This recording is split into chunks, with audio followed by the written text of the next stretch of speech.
আমি এখন বানিয়ে দেখাবো আপনাদের সামনে যে এমন একটা চা যেটা খেয়ে এখন যেমন ঋতু পরিবর্তন হচ্ছে, অনেকের সর্দি কাশি জ্বর এসব হচ্ছে, এগুলো একদমই হবে না, এবং হলেও এই চাটা খেলে অনেক আরাম হয়ে যাবে।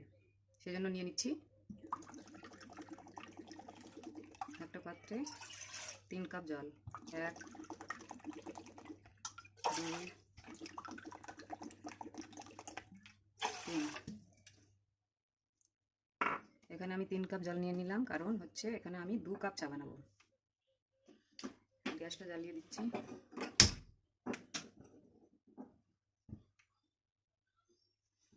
এবার জলটা ফুটে গেলে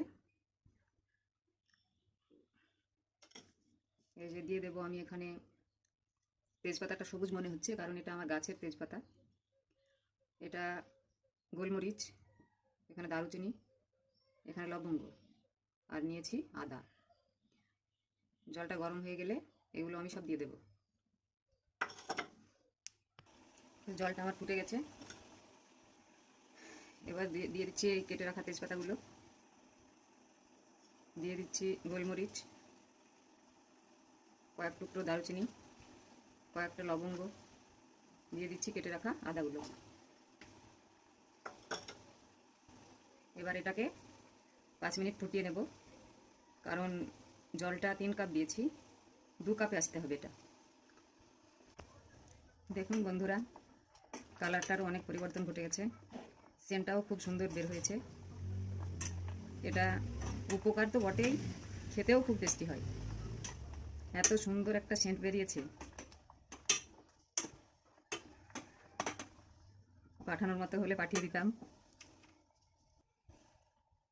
জলটা মোটামুটি 1 কাপ কমে এসছে।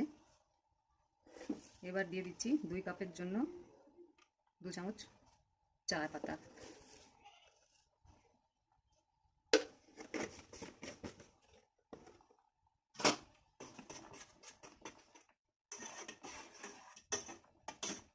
চা পাতা দিয়ে দিলাম।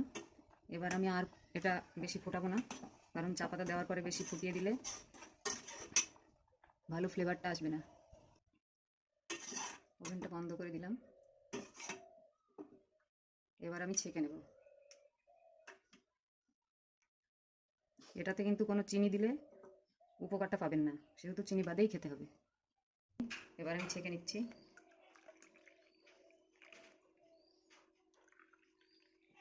এই দেখুন, বলেছিলাম 3 কাপ থেকে 2 কাপ বানাতে হবে, এটা পুরো 2 কাপই হয়েছে আমার।